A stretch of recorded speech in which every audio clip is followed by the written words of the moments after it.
I have a couple little announcements that I want to talk about first. That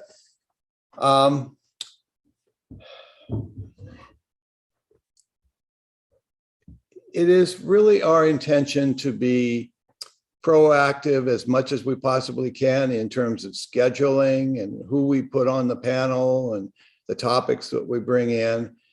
And I will say we made a faux pas. We scheduled Connie's Myth Salon on aging on the night of Yom Kippur, and I think it was Claudia for pointing this out, and we didn't notice that, so we rescheduled that on the following Thursday, September 23rd. Emails will go out about that, and I would appreciate if anybody sees something that we're doing that is like that we have overlooked something that really to be mindfully engaged to the community. It would be really nice to know that, because I'm not Jewish and I didn't notice that. So it was just a Thursday night and it seemed to fit, and Connie booked it and looked good to me. So I appreciate being brought into that narrative and having the opportunity to reschedule it.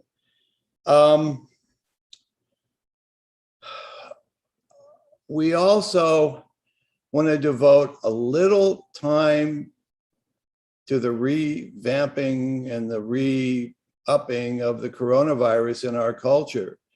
And whoever is out there in and amongst our community that you're aware of that is possibly not vaccinated or who is not taking this thing as seriously, this thing is ramping back up, and we're now at over 1,000 cases a day, and this is just nonsense. And yes, most of the people who are coming down with the coronavirus are in fact non-vaccinated. So I'd like to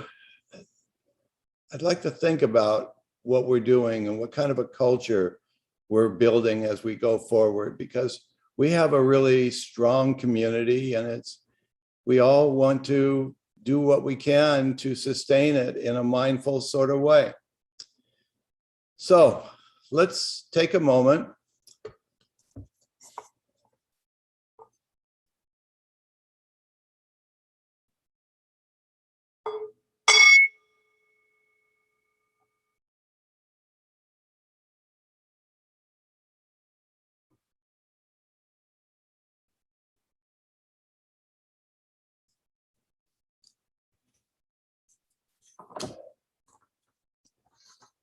I'd like to open tonight's Myth Salon with a poem by Denise Levertov. It's called Sojourns in the Parallel World. We live our lives of human passions, cruelties, dreams, concepts, crimes, and the exercise of virtue in and beside a world devoid of our preoccupations, free from apprehension, though affected certainly by our actions.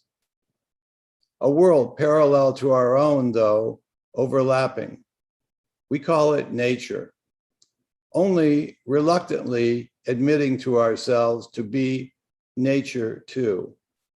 Whenever we lose track of our own obsessions, our self-concerns, because we drift even for a minute, an hour, pure, almost pure response to that insouciant life, a cloud, bird, fox, the flow of light, the dancing pilgrimage of water, vast stillness of spellbound ephemerae on a lit window pane, animal voices, mineral hum, wind conversing with rain, ocean, with rock, stuttering of full to fire.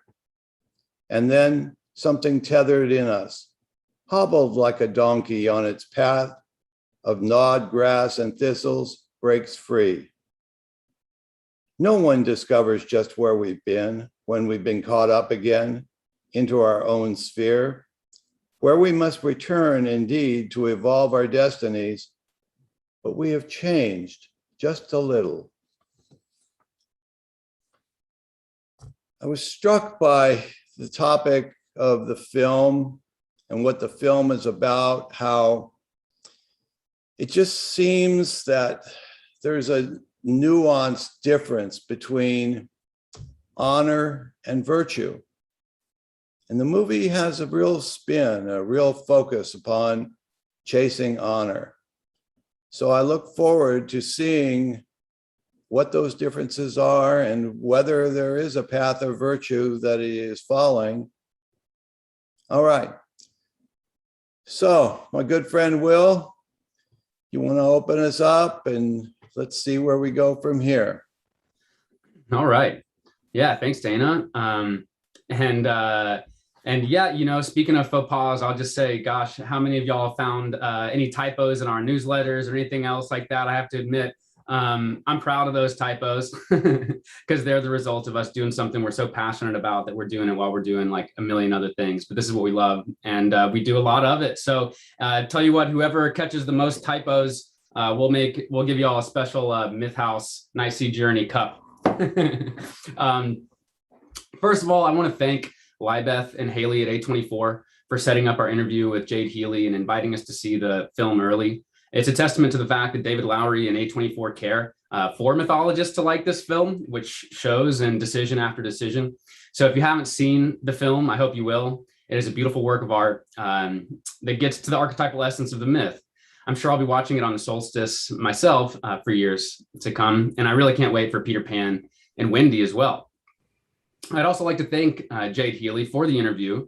Before I could even finish asking the first question about whether or not she was really into the story symbolism, it was a yes that kept coming in more and more exciting ways. I'm looking forward to sharing some clips of that interview with y'all tonight and to share the extended conversation afterwards. And I've also got to thank AJ, who has updated our homepage that I get to share with y'all now to do some really cool Arthurian stuff. So let me take you here. So if you come to the homepage, this will be where you land now. Come to narrative, click on Arthuriana, and now we've got a full Arthuriana suite. And this is just kind of a taste of some of the things we're developing, some of the directions we're going. So for example, if you click on Sir Lancelot, here's an introduction to Sir Lancelot. If you click on these, I won't do it because it'll take us another direction, but you'll see videos, introductions to Lancelot. Here you see Lance connected to Arthuriana, the Green Knight, but then also here, Arthurian films. Excited about this one. You'll see a full list of Arthurian films that you can actually just like watch the trailer or continue on to watch the, I've slowed down my computer with Zoom, or go on to watch the full film. Anything from Gawain, the Green Knight, the Green Chapel, Axes, Morgana, Green Man, all kinds of cool topics that you can check out and do a deep dive on. So if there's anything you're into or anyone you're into tonight, I hope that you'll check it out there. So with that, let me shift us over to an introduction to our panel. You all know Dr. Dana White, scholar, author, host of this Myth Salon, and contributing faculty member at Pacifica Graduate Institute. Myself, you know me, my name is Will Lynn. I'm the founder of Myth House in the General Education Department at Husson College, where I teach myth to filmmakers and performing artists. Selena Matthews joins us as a clinical psychologist, author, keynote speaker, Pacifica graduate, and CEO of Soul Transformation Seminars. Zaman, is Zaman with us? Did you make it in yet? Okay, you know Zaman. Hopefully he'll join us in a bit. Voris is professor of philosophy, literature, and rhetoric, who lectures across the country on the intersection of literature, spirituality, myth, and contemporary life with an interest in the dark feminine, race, and transformation. We're also here with Elizabeth Nelson, who's been with us before, who is an author and professor at Pacifica Graduate Institute. Her books include Psyche's Knife, Archetypal Explorations of Love and Power, and The Art of Inquiry, A Depth Psychological Perspective, which she's co-authored with Joseph Campbell. And Chris Holmes is back with us as well. Where's Chris? Chris. There he is. Cool. Producer, visual wizard, and DJ for the musicians. Chris has been opening for Paul McCartney all over the world for the better part of a decade. He played keyboards for the Smashing Pumpkins and worked with all kinds of artists after a college experience in Wendy Doniger's religious studies department, where he studied with J.Z. Smith. And John Bucher is joining us tonight. Thank you, John, a mythologist, screenwriter. Let's find John. You're in here. There we go. Mythologist, screenwriter, author, and content curator for the Joseph Campbell Foundation. John's actually been engaged with this Green Knight project for a long time and is who introduced me to the A24 team supporting this film. So wanted to say thank you, John. That's really been a pleasure. And lastly, Dr. Evans Lansing Smith is with us for the first time as a panelist tonight. Dr. Smith chairs the Master's and Ph.D. program in World Mythology with an emphasis in depth psychology at Pacifica Graduate Institute, where he teaches Arthurian legend. And Dr. Smith is the author and editor of over a dozen books, including Romance of the Grail, which he edited together from the thesis of Joseph Campbell's, with whom he quested for the Grail in France. Dr. Smith has since revived this Grail Quest, so keep your eyes out for that call. Thank you for joining us, Lance. Okay, so that's a lot. Thank you. So what we are going to do tonight is a little different. Normally, we have a guest introduce 45 minutes of material to which the panel responds, and we decided to do the Green Knight on short notice. A little bit too short to ask anyone to prepare a 45-minute lecture, and I love this material. So I took it on myself. Only Lance is here and John is here, and both are absolutely steeped in this material. And Jade Healy has a ton of awesome points to contribute. So what we're going to do is break up the conversation into 4 parts. The first part will be on conceptual worlds like Camelot and the Wasteland. The second will be on archetypal characters like Gawain and the Green Knight. And the third on symbols like the axe and the head and the tooth. And the fourth will focus on the story's narrative arc, which is where we really get into Gawain's core lesson and transformation. So with each section of the conversation, I'll introduce a bit and then we'll be off. I've got some clips of the interview to mix in, and we're going to try and cover a ton of topics. So let's get into the world of Gawain and the Green Knight.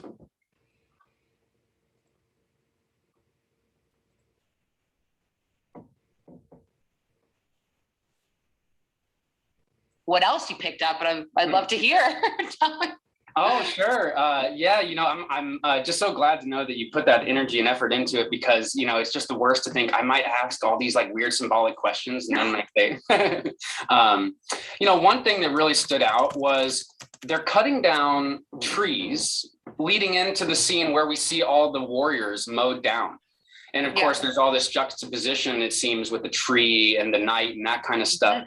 What's going on in your mind with when you're setting that up, where you've got the trees being cut down and you've got this giant war field of dead soldiers? I mean, it's all in the page. Honestly, David, he gives such his scripts are so detailed that it's like very specific to him, and he creates such his world is so rich, and meaning and mythology and symbols are so important to him as well. But that was always something, the cutting down of a tree and how important that is.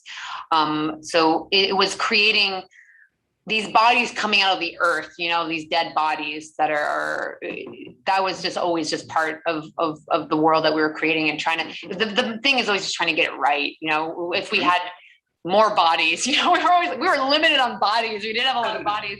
We're trying to get more and getting them to feel decayed and all these things that, on a limited budget. It's like there's a world, there's what we wanted, and then there's like you're trying to create, and then Weta came in and sort of added some stuff. So a number of interesting keywords there. And Lance, I thought I'd ask you. You've written a lot on the Wasteland, and you edited Joseph Campbell's work that really deals heavily with that topic. You saw the film. I'm wondering if you were engaged by the Wasteland motif at all, and if you could start us off in a conversation about that. I wish I could, Will, but I can't. I had prepared something focused on the archetypal amplifications of the Green Knight. Oh, and that's okay. That's what I had thought you'd asked me to do. Oh, no, I won't make you do that then. And I know exactly where we're going to get to that. So yeah, I apologize. I'll jump in, and then I know I'm sure y'all will have some thoughts about it. Well, first of all, what you see here is that juxtaposition of the cut down trees, of the dead, mowed down people. And the Wasteland is just a very, very important motif for Arthurian legend, right? So the Wasteland is something that we see coming through in a conversation of Jesse Weston's. And basically what it's about is this notion that the land dies and is resurrected in this cyclical way, and that is personified by the kind of aging and loss of health of a king, and then a return of that health with potentially a new king. So the Wasteland itself is a particularly interesting motif. And what you see at first is a connection of the Wasteland to nature in the earliest versions. This is winter. Everything goes dead in the winter.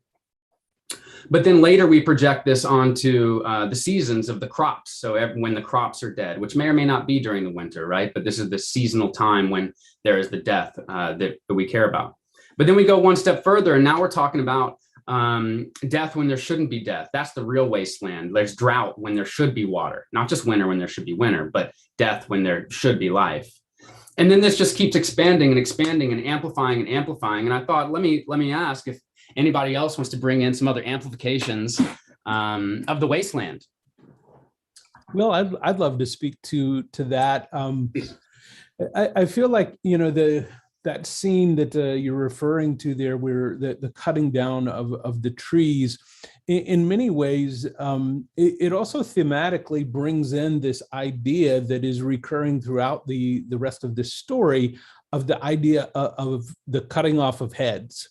Because obviously the Green Knight's game and challenge deals with the cutting off of heads.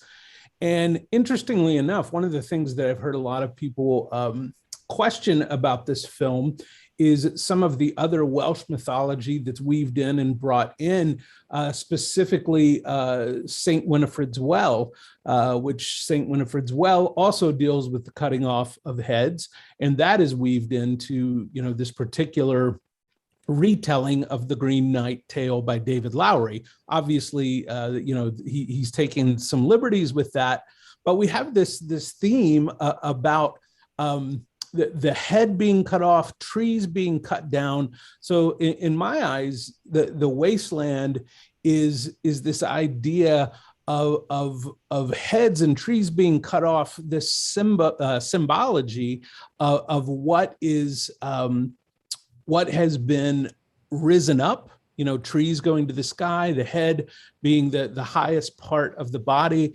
What has been risen up is being cut off. It's being cut down. It's being brought down to the level. So there's probably a very Marxist interpretation of this as well that could be of interest. But I think we really have something interesting happening there with this idea of what has risen to the highest levels being decapitated and brought down, whether it's through the trees, through this game with the Green Knight, or through this motif of St. Winifred's Well that is brought in as well.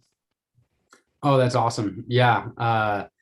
Yeah, for sure. The pride motif comes in really heavily there, and pride's just going to keep repeating itself all throughout the story. And I think we're going to keep talking about pride in general. And, you know, when we're talking about the pride in the context of cutting down trees, I wonder if another myth comes to mind for any of y'all, any forests getting chopped down.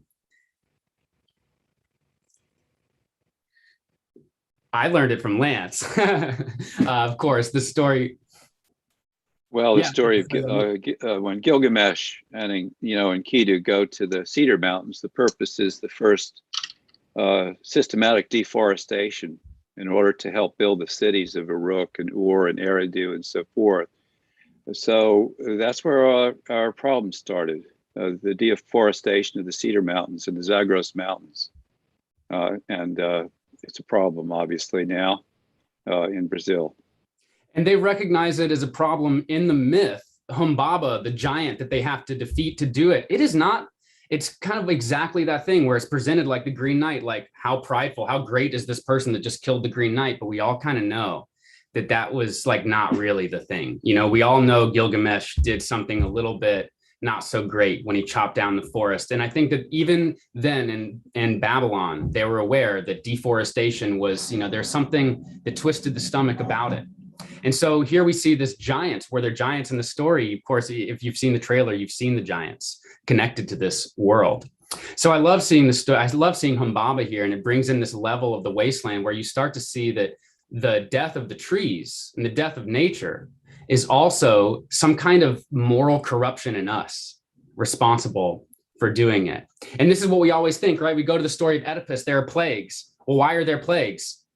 Well, we say that there are plagues because of some moral corruption. Something is wrong. We have wronged the gods, right? So there's always, even in the earliest relationship with plagues and wastelands, there's some sense there's something internal related to it.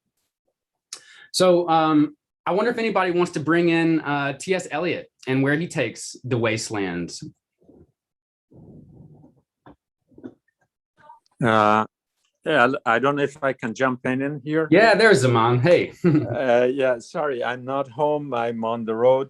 But since the last comment was about the neighborhood in Babylon, I think there is also an issue of trees there that when Cyrus sort of took over, conquered, whatever the right term is, he felt like, well, here is a great achievement, and he went to the palace and rested very comfortably. And the next morning he was woken up by the guards. They said there is a big rebellion, and they said, like, what rebellion? Didn't the people surrender yesterday? It was all done and over with. And he says, we have no idea, but the whole jungle is walking towards the palace. They've gotten sticks and stones and whatever. So he was kind of puzzled, but when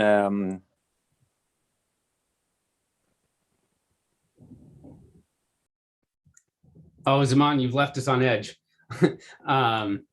We'll come back, obviously.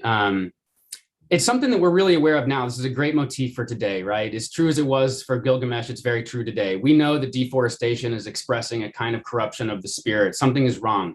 And we see this in various other myths where it's like literally women can't have babies when the wasteland is going on. We saw Children of Men, for example, deals with this same motif. And we see this motif of the wasteland is first and foremost a lack of vitality. And what is vitality? Vitality is everything from that which brings spring to that which brings babies, to that which brings joy, to that which brings brilliance, whatever it is, art, freedom. I can tell you what vitality is not, though. Vitality is not oppression. It is not repression. It is not order to the point of a loss of freedom. And, you know, one of the things that I think Campbell, his interpretation of the wasteland, which you'll see from Creative Mythology, a really fantastic book. In there, he says that the wasteland is when myth is used to limit, to oppress others. When our myths, instead of being used to give us spiritual training, to empower the spirit and make us, help us to become all we can be, instead, myths are used to design slave states. And myths are used to lead us into our own oppression. Myths can be powerful and liberating in great ways, and they can be very destructive and inhibiting in others. And so one of the worst wastelands is a wasteland against freedom, freedom of thought. And this comes up a lot in the motif, or in Arthurian legend, and of course with Percival, whose number one problem is early on in the story is that he becomes afraid of asking questions after he's trained to be a good knight. Speaking of being a good knight, I wonder if anybody wants to tell us a little bit about the archetypal nature of Camelot. What is that place? What does that place represent?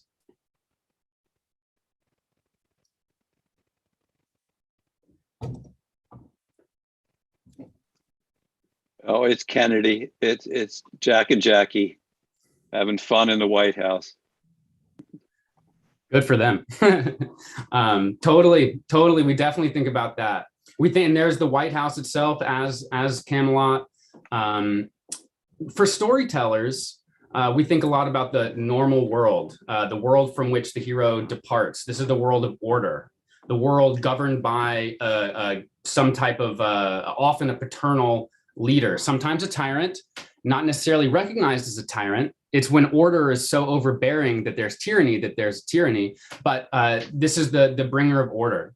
So Camelot is constellated with that normal world, or that world of order. And how is this different than the world of the forest? Well, Will, I think it's worth bringing back for a moment. You had asked briefly a few minutes ago about Eliot, and his idea of the wasteland. And if you look, both Eliot and Tennyson, they both used these images of light and water in their images of the wasteland. And another way that we can look at that deforestation or the cutting down of trees is to think of, trees are really what keep the light from being able to enter the land. So The cutting down of the trees in some ways can also symbolize this idea of removing the obstacles that allow the light to come down into Camelot and that allow a new day to dawn in that area. So I think, as any good myth, there's not just one reading of what this symbol means. And so in some senses, while the trees, can have this representation of, the life and prosperity and health, they also, in their removal, can symbolize the obstacle being removed that allows the light to now come into the land, that gives us this motif of Camelot, a land of light. Oh, really nice. Yeah. And it's on because there we get the connection of the cutting down of the tree and the cutting off of the head as the loss of pride, and pride being exactly what's threatening Camelot. And as we'll get to in the end, it may be that Gawain has a vision of what will happen to Camelot if it continues in its current paradigm that puts pride and glory first. And so that's one. Yeah, great. Thank you. Yes. And actually that was a point that Jade continued to make, is that, that David liked letting his collaborators have different interpretations. He thought that it added to the richness and the texture of the story. So before we shift off of conceptual worlds, I think we're almost right there with this relationship between Camelot and the forest and the Green Chapel. We have a kind of dichotomy being set up here. And for those of you who've seen the film, one of the ways that the dichotomy is set up is with these actors who play multiple roles. And of course, all of us remember that from the movie Wizard of Oz. And I can't help but make a little point that one of our good friends, Alexander Philippe, just interviewed David Lowry in his film on David Lynch and how all of David Lynch's films are related to The Wizard of Oz. So David Lowry's in that film. Meanwhile, Alexander's finished another film at the exact same time. He was working on 2 films. And the star of that other film is John Bucher, right here, which is fantastic and awesome. And you'll recognize some of our other friends, Glenn Slater, in there as well. But the Oz thing, we do have this really clear understanding that he's going to this other world. That he's going into this dreamlike world. And that's partially why we're able to have characters play multiple roles. And then we'll shift into that in a second, into the archetypal characters and that kind of thing. But I think that's the main thing to get on the table, that the green, that this other world represents, and if you've ever seen Merlin or basically any Arthurian story, you often see in the backdrop this tension between the pagan and the Christian world, which I think we're going to get into a little bit more. But let me pause and see if anybody has anything else they'd like to add about that tension between these different modalities of Camelot's kind of reason and nature's, or the forest, more natural paradigm, and how that might relate to the worlds as they've been structured in the film and in the myth.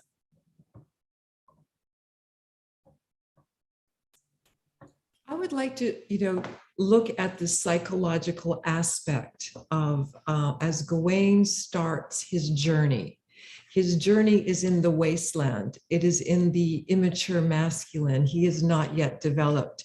So I found that to be quite extraordinary, because I see the film as a story of transformation. And of course, the immature masculine is not developed. It's the film starts with him in a brothel, so he's not at a place of maturity. He's experiencing his sensuality and sexuality, but he's not really in his virility as a man yet. But he gets there at the end of the film. So the wasteland for me psychologically was absolutely brilliant, just a brilliant way of just starting the beginning. And many times when I see a client and they bring their dreams initially, they're in a desert, they're in some kind of wasteland. So I saw a lot of parallels in that way. Oh, interesting. Dreaming through the wasteland. And then we see in the story where his coming into his virility is given a little metaphor of a seed growing into a cool seed we'll talk about a little later, but a seed growing into a plant. So we see exactly that kind of symbol of that tooth is a symbol of death And when we see teeth in our dreams, it's often a symbol of some type of spiritual death. Something is going for something new to come in. So literally we're planting the tooth, planting the old seed, the death, which is the wasted, for some new growth to come up. Selena, we're going to get into that some more too when we get into his kind of core character, which we're going to come into next. So I think just maybe anybody else have any other notes on the world before we shift over to the characters? Will, I would love to build on Selena's point just momentarily, because I think it's really important as we see him grow in that maturity throughout the film. We see that world of logic and world of nature begin to come together. And I think it really reaches its climax when he encounters the talking fox. Because the talking fox language, of course, is from the world of logic, and animals being from the world of nature. So this talking fox is sort of the culmination of the world of logic and the world of nature coming together in this maturation that Selena was talking about. It's a really great point. Genius. And why would it be the fox that can speak multiple languages? Of course, because tricksters are those that can speak all the languages, and the fox is often the trickster. Cool, thanks. Definitely. And I think we're going to keep going down that particular rabbit hole too. One other thing I just want to add on this dreamlike thing is that this David Lowry was especially influenced by the Tolkien translation of The Green Knight. And Tolkien, in his essay on fairy stories, goes into the dreamlike experience that we have when we go into an adventure. And he almost talks about like elves almost weaving a dream. You don't even know you're falling into a dream, and you kind of find yourself in a dream. And he compares the author, the storyteller, to an elf telling this dream magic. And I think that it's really nice to compare the way that Tolkien does that with what he's done in this film, where we end up, we kind of almost don't even realize that we found ourselves in a world that's operating much more like dream. Okay, well, let's jump. I think maybe we'll get back to the burial mound thing as far as worlds go, but maybe not. There's more than we could ever touch in this story. So let me take us over to archetypal characters.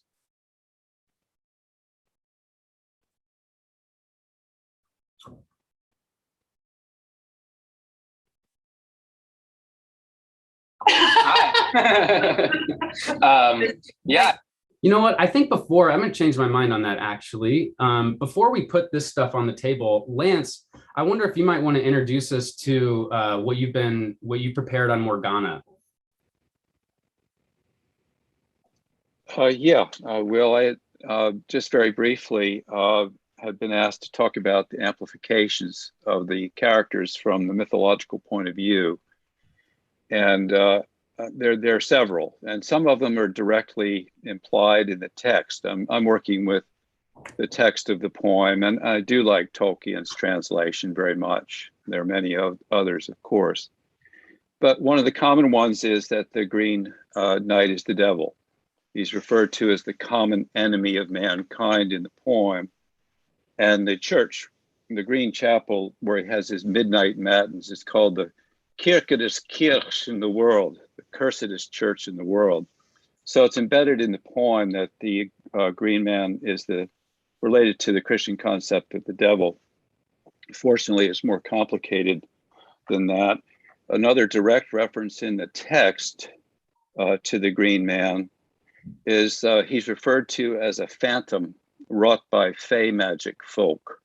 So there's this connection to the world of the fairy queen. From that point of view, Morgan and her responsibility for the magic, and particularly her Green Chapel as a Neolithic burial mound that's connected to the mythology of the little people in Ireland and England, their domain. Naturally, the other association that's very common in the conversation about the poem, not so much the film, is the whole business of the Green Man as the consort of the goddess who dies to be reborn and is connected with vegetation, and particularly the corn, because the corn is decapitated in the fall and comes back, of course, in the spring. And this is a widespread symbol in churches in various places during the Middle Ages and late Middle Ages of these heads with the vegetation sprouting from their mouths, so that the green man is very much a part of the mix. But one that I find less often spoken of is the connection between the Green Knight and Thor. And there are a couple of very interesting things here. One, of course, is the battle axe, Thor's hammer. And right from the beginning of the poem, we're told that the Green Knight has a glance that is lightning bright. And when he leaves the hall, sparks fly from the hooves of the horse. And when Gawain finally arrives at the Green Chapel, there's this horrific noise like thunder when the Green Knight is sharpening up his axe. So that there's another important connection, of course, to this business of the Green Knight as Thor, and that is the connection to Thor's Day, Donnerstag, which in the old Germanic people of this time was the day of the law courts, and the summoning of the court to order in our courts using the hammer goes back to that particular motif. And of course, the Green Knight is very much connected to the judgment of Gawain in that final wonderful scene there. And then a real stretcher with this connection to Thor takes us into the world of Tibetan Buddhism, where the word Vajra means lightning bolt and a diamond, relevant to the pure consciousness of achieved enlightenment. And I associate that diamond with the jewel that is offered to Gawain on the third day, when the lady comes in with the wonderful temptations, and he ends up, of course, rejecting the jewel, but taking the girdle that will protect him, which again is an old goddess motif going back to Leucothea in the Odyssey with the veil of Ino. So it's a marvelously, what do we say in academia? It's a polysemous. It's an absolutely fascinating symbol that goes off in a million different directions. It's open-ended, unlike allegory, and that's what makes it mythology. So those are my associations with the Green Man.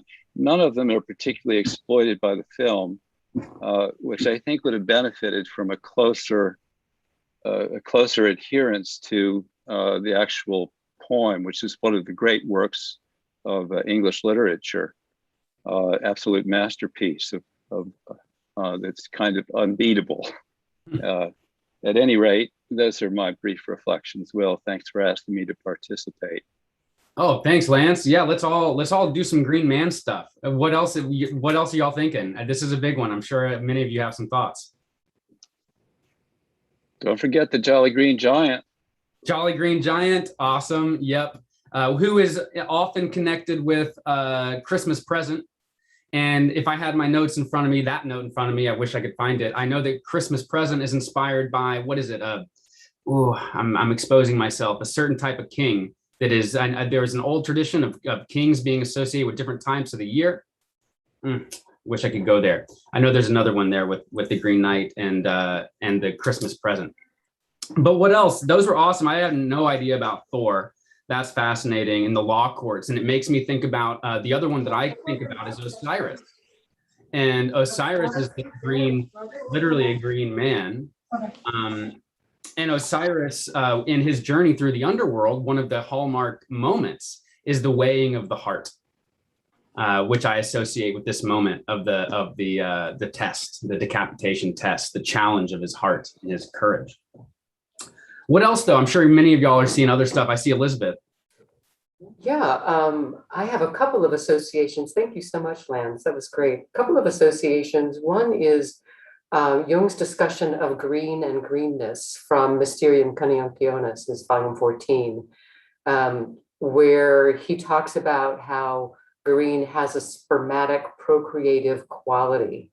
He connects it to the Holy Ghost, the Holy Spirit, which I think is quite interesting, considering that if one were to expect the normal outcome of a beheading, there would be death and then possible, haunting, if you will. We can think of many associations to, the headless horseman, other kind of, figures of in literary horror traditions. But Jung also mentions that in the Rosarium, the author says, "O blessed greenness, which generates all things." So I'm really struck by the fact that the game begins with the cutting off of the head of the Green Knight, which would seem to want to interfere with the natural order of things, and yet greenness itself is so fecund that it's simply not possible to kill the Green Knight. And one other piece that I find fascinating when I look at a single still image from the film is that when the Green Knight, after the Green Knight is beheaded, he picks up his head, of course, and then holds it in his arm, and the mouth speaks, but it speaks at the level of the heart. In other words, the head and the heart are now joined at one level, if you will, which I found to be a provocative idea at the very least. And isn't it the chakra of the heart? Isn't it green? Yes, it is. In the traditional color symbolism, the chakra is associated with green. I think that first scene, also the beheading scene, also hints at something about the fox, which is when a young unformed male, as Selena was pointing out, is on a quest. We need to be attentive to things that are speaking to us, which we don't expect to have a voice. We need to look for the voices where we don't expect to encounter them. And I think that'll cue into when we eventually start talking about the symbols, and we talk about all the blindfolds and the blindness that kind of defines the state of the journey. But sticking with the Green Knight, because there's more to do there, and I think the Green Knight is just fascinating. We could spend all night on it. It's worth a little bit more. And I think we'll do even more on decapitation as we go. But what else are y'all seeing? I'll throw one more in there till I see one of you on mute, and that is just another thing about Indra. Just to add on to what Lance said about Indra, there is an obscure line where Indra, quote, stands up. And I've had this conversation with a friend named John Colarusso, and John Colarusso, he likes to look at these moments. Oh, hey, Zaman, can we mute Zaman? But when we find a little line in a myth that we can't make literally any sense of, those are the ones he likes to obsess over. And he says one of the lines is a line where he says Indra stands up, and he goes deep into it. And John Colarusso is quite a scholar. He's maybe one of the world's leading scholars in Indo-European studies, to say the least. And what he's come to find is that this is about Indra standing up from a burial mound. And of course, Lance just connected the Green Knight to Indra, and the Green Knight's Green Chapel is a burial mound. And I have to take a second to point out that the burial mounds arrived in England, or in Britain, by traveling up the western coast of Europe after traveling across the northern coast of Africa. And you can see this in just the history. You just track the burial mounds moving. And so the people that brought the burial mounds to Britain were planters, the master planners. And so here you see this juxtaposition, this connection of the story that's rooted in this burial mound tradition being all about nature and growth. And it also arrived with the people who brought major planting traditions in the burial mound. Well, I don't know if the story actually arrived with them. Actually, maybe it didn't. It might have come with the Narts, the people who told the stories of the Narts, who were the mercenaries who fought alongside the historic Arthur. And these people were descendants of the Indo-Europeans, the Sarmatians. If you see a movie, King Arthur with Clive Owen, it's based on this theory where it was the Sarmatians who fought alongside. Well, the Sarmatians, these are really important to those of us from Pacifica because this is Maria Gimbutas's work. Maria Gimbutas was the breakthrough scholar who said the Kurgan people that did all these burial mounds, not necessarily the same burial mounds I was just talking about, but who did these particular burial mounds are also these Indo-Europeans. So the burial mound is hugely important to the lineage of these people who would eventually come and make a huge influence on the core Arthurian corpus as mercenaries that fought with the historic Arthur. Too many connections there. Sorry about all that mess. But any other thoughts on the Green Knight as I work through the forest of confusion myself? Well, it seems that the Green Knight has come in fully prepared to make this a game. And Lancelot tells Gawain that, in fact, just don't take it so seriously. This is a game. Remember, this is a game. And he does seem to take it seriously. I mean, as he's going through, he's on a quest for honor. He wants to redeem some sense of him being the low man on the totem pole when he goes back, and he really wants what he considers to be his just due. And there are various aspects working in the story, not the least of which are the spells being cast by his mother. So it seems that there's a whole lot of game going on. And even at the very end, when the Green Knight says, well, now you're ready. He says, I'm ready, because he's gone back through and he's had that scene at the end of the movie. He's ready to meet his maker. And we don't know in the movie what's going to happen. It's a different ending in the movie than I think is in the story. And maybe John or Lance could, eliminate that when we get to it. But Man, yeah. There is a game. There's a game going on. Totally. He and I think that Gawain doesn't quite, he's too thick for it, right? He doesn't realize it's a game at first. He takes it too seriously. And it reminds me of that Joker line, right? From The Dark Knight, one of the other great knights. Why so serious? And that's something that he needs to learn. Lance, do you have any other thoughts about the Green Knight? Real quick, interesting, Dana, that the original Old English, Middle English word that's used in that context is goma, G-O-M-E. And if you look it up in the glossary of Tolkien's edition of the poem, it's a pun. Goma means game, but it also means human being or person. So it directly links our species with game playing as Homo ludens.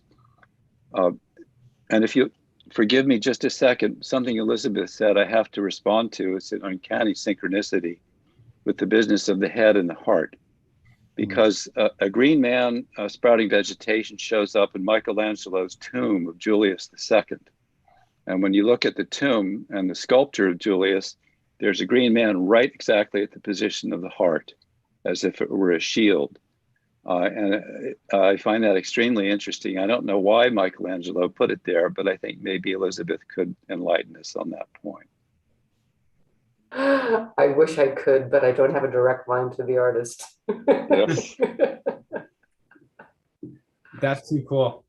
And I think maybe we should introduce, I don't know if we said exactly kind of some of the historic stuff of the Green Knight for those of us who might not be familiar at all. The Green Knight, you've seen the figure with the often foliage growing out of the mouth and into nature, which we see in the Green Man. The Green Knight.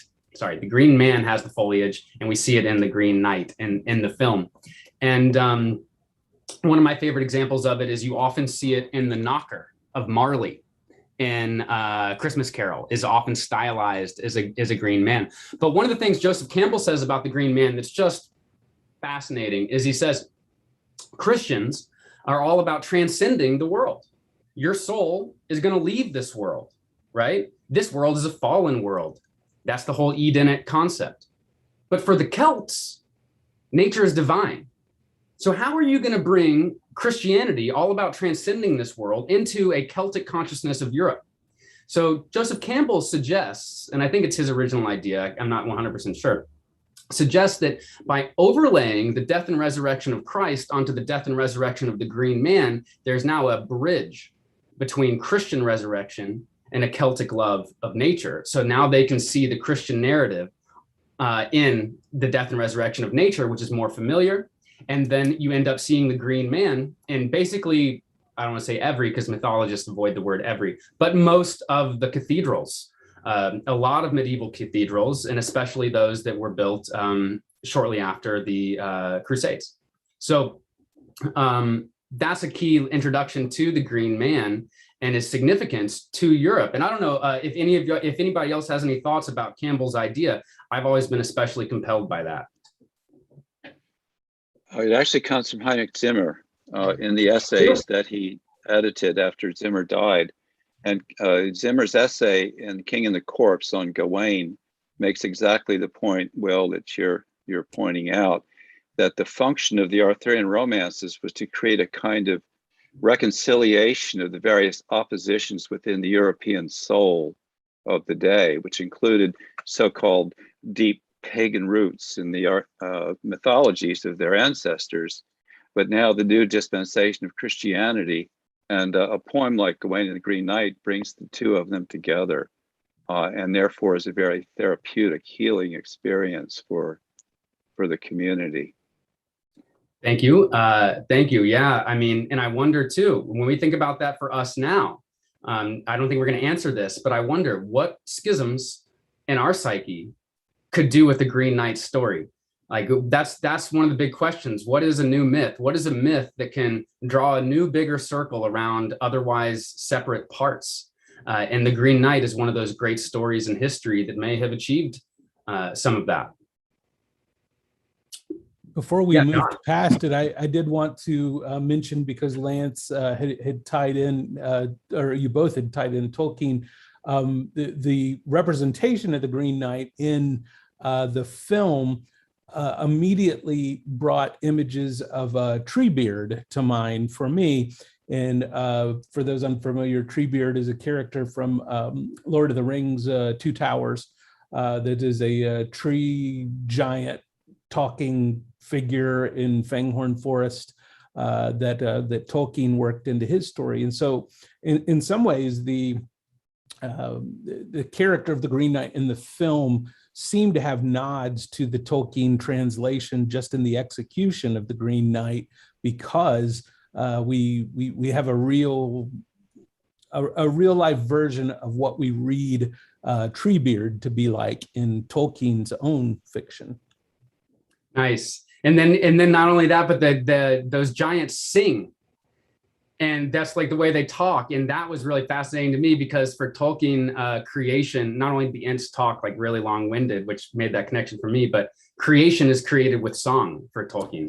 And we should probably mention those giants, by the way, are the Kelri, which are the giants of Welsh mythology. The Kelri are known throughout Welsh mythology as being significant giants. So he's further nodding to the Welsh versions of the myth, as opposed to the Irish or the English or the French, versions of the myth, through those giants, as well as other ideas that he puts forth.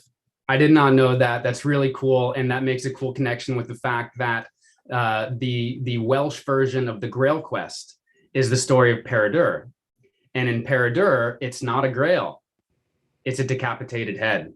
And so through Peredur, we see the juxtaposition of the Grail Quest with the story of the Green Knight.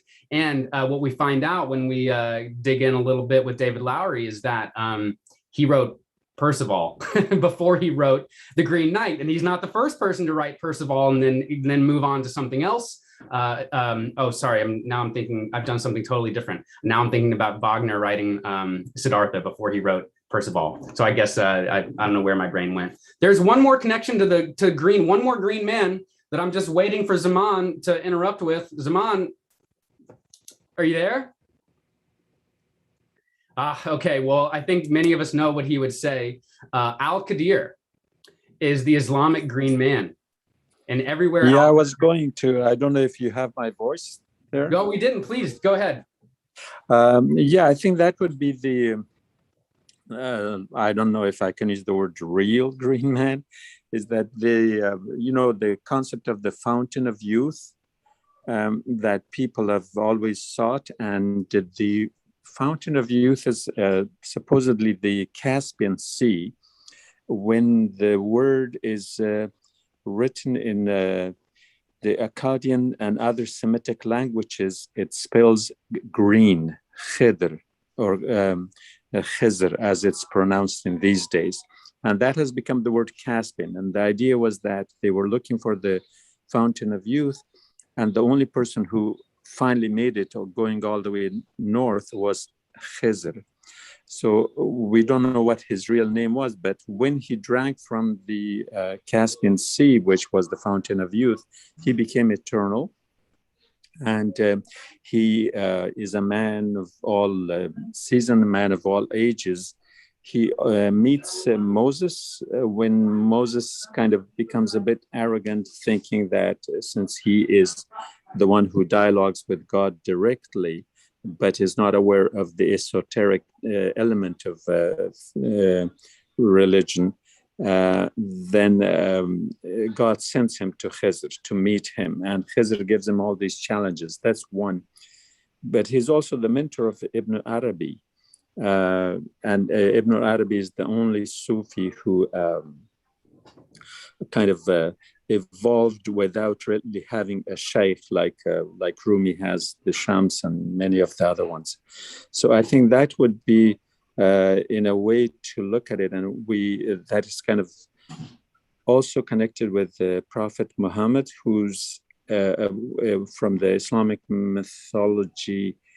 All prophets have a color, and Prophet Muhammad has the color green, and that's why his mausoleum is called the Green Dome in Medina. So I think that shows the eternal nature of the greenness. But the point I was making earlier was that what we understand as a Christmas tree was actually that rebellion that the Babylonians were supposedly, what appeared to be a rebellion was that, no, they were not rebelling. They were taking their trees on the day of the equinox, which is Nowruz, the first day of spring. And the king was to do the honors to plant the first tree, and all the other citizens will do the same. And so Cyrus found this pleasant surprise, finding that, well, there is no rebellion. These people have brought their trees, so he can kind of bless them. And once that was done, as the tree to be planted on the first day of the year, later on, the calendars were switched. So the first day of the year in the Babylonian, in the Eastern calendar, which was on the first day of spring, 21st of March, was switched to the 21st of December, which is the shortest day of the year. And that same tree then became the tree of Christmas, and we know the rest of the story, which in a way which would appear out of season, especially if you're planting something in the middle of winter and expect it to grow, which of course doesn't work, but in the spring it does. So I think there is a whole lot of greenery, sorry to add that in there, in the Eastern cultures that have, from the, what is it, the story of Gilgamesh all the way down to stories in the Islamic culture, not necessarily the Quranic, but yes, the Quran also has 3 incidences of Moses and Khizr meeting one another. So I think that weaves through many cultures across the globe, or at least the old part of the world, the older part of the old world, that I think makes all these connections. So I'm not quite sure that the Arthurian tales story is without any knowledge of all those stories. I think that they must have known about them, because the themes are borrowed right over. And when Gawain is doing that, the cutting of the head is the regrowth, resuscitation, coming back to life. And there are cycles in both, like in the Hindu seasonal, cycles of years and centuries, but also in the zodiac signs, we have those cycles going on there. And the resuscitation or the revivification of greenness through the revival of life, I think, might have been,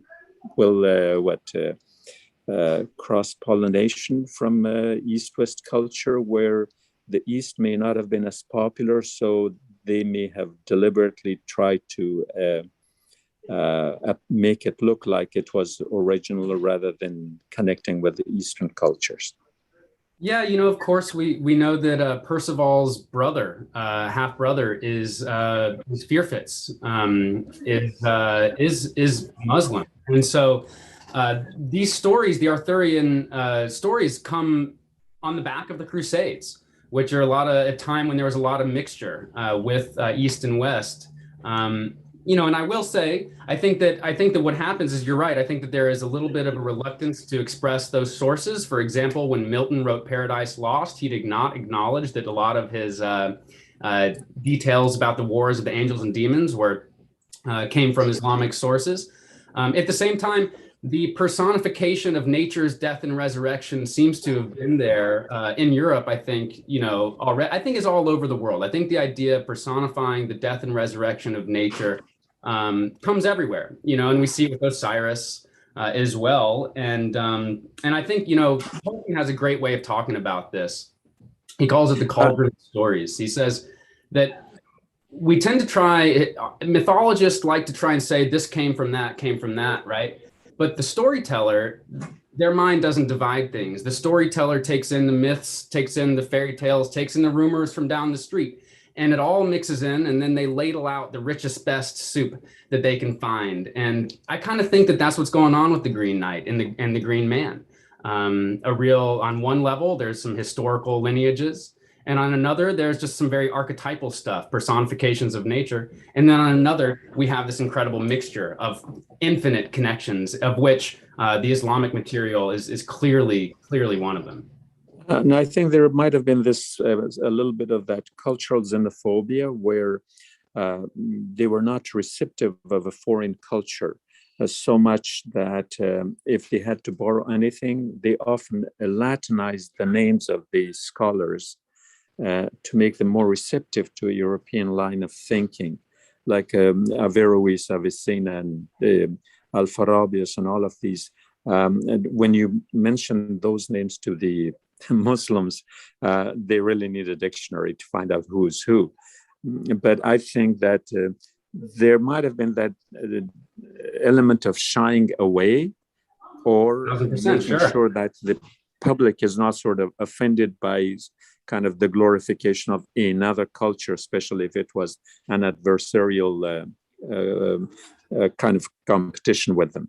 And the Arthurian stuff saw this happen with the Cistercians, with the Cathars. There were a lot of different religions and traditions that are inspiring the Grail legends that are specifically, like you're saying, and Islam included, specifically being not named directly. And this is one of the things that happens when there's a dominant culture. One of the ways that the culture that it's displacing will preserve itself is by re-expressing its details in the language of the dominant culture. And one thing that might be fun for you, Zaman, is that you'll notice when you see Camelot in the film, that it's all arco puntado. It's all pointed arches. It's all Islamic arches. So beneath the surface in the story, in the unconscious of the design, you'll see a little bit of that. So let me take us, before we end up on the Green Knight, I just want to hear Jade Healy's thoughts, and then we'll jump into some of the symbolism.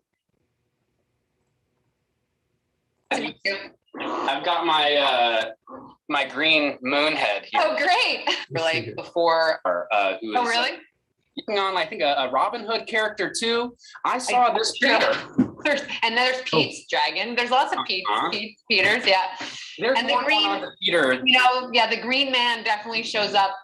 For me, there's so much to do with nature in Peter Pan. Lots, and there's some real similarities, honestly, to the Green Knight and Peter Pan, really, without giving away too much of talking about. But it's the same approach, and to me, there's a lot about, Peter and Gawain. They have some similar, of a hero's journey to make. So for depth psychologists, we'd say that they're both puer eternus. They're both these returning youths that are in the process of growing up, projecting their death and growing up upon nature. And so the idea of leaving, nature, this idea of when you grow up, you have to leave nature behind and step into this sort of industrial world. The mother's world. Yeah, exactly. So there's so much of that. And yes, and when I'm doing a Disney movie, I still go into all that, and there's a lot of that information. And there's definitely I spent a lot of time looking at the Green Man and thinking of the different mythology of the Green Man, and he shows up, and the Green Knight might show up in a little Easter egg somewhere.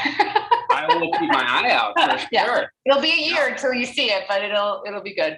My favorite childhood hero, Peter Pan. I'm the oldest of 5 boys, like the kid. Oh, wow. I'm obsessed. I love it. So I really can't wait to see this one as well. And it's cool to know that you're like going from one project to the next that can have not just for you to see continuity, but for the people you're working with to be like, I noticed, for example, that who was it went from doing the movie Robin Hood to doing the movie Prometheus, Scott. And you see in his Robin Hood, he's making a Promethean archetypal character. Then he goes on to make the movie Prometheus, and Peter Pan. I see it too. I see the green character. Pan is one of the main inspirations of these characters. Yeah, there's so much to do with nature, and I'm excited for you to see kind of what we did with that. I can't say too much. It's definitely present. We can talk again about it when that comes out later. Well, thank you for your time. I'm really looking forward to sharing this with a bunch of mythologists who are going to think they're going to be like me. They're going to be like, just so happy that somebody is putting what they care about and what they love into these stories with care and with intelligence and with research. So, Well, I am so glad that you guys liked it, because, that's what we set out to do, is to make something that hopefully would ring, true to people that really looked deeper into the details. So it's nice to know that it didn't go unseen. I think this is going to be the December 21st movie for decades. Oh my gosh. Well, let's go. So if y'all want to see more Green Knight, check out Peter Pan when it comes out in a year. So let's go ahead and shift gears. Let's jump into symbolic imagery. In this, there are a lot of symbols in the story: decapitation, the head. We started talking about some of them, the axe and that kind of thing. The moon was a really big one. And I think it'd be nice to go ahead and jump in with her thoughts about the moon. And that's the moon. And the solar stuff's the obvious with the crown and with the solstice stuff, but the moon, what did the moon mean to you and the design in this story? I mean, the moon was really more David and Andrew, really for the moon, because it's sort of almost this lighting element that they were always sort of using. But for me, I mean, to me, there's something about the femininity of the moon that I always connect with in this moment. And obviously his mother, she's such her sort of place in the story, in his journey, where is so strong and powerful, so I do think it was something, and with Mother Nature as well, and the moon is sort of where I was connecting to that really in the story. Interesting. See, that's really interesting, because now I'm going to tell you what I connect the moon with, and because it makes what you just said really interesting. So the moon is the crescent, right? Yeah. And the other place we see the crescent in the story is the axe blade. Right. And so then there we have, if you're saying that the moon, you're connecting with the mother, which I believe is being more connected with pagan tradition, nature.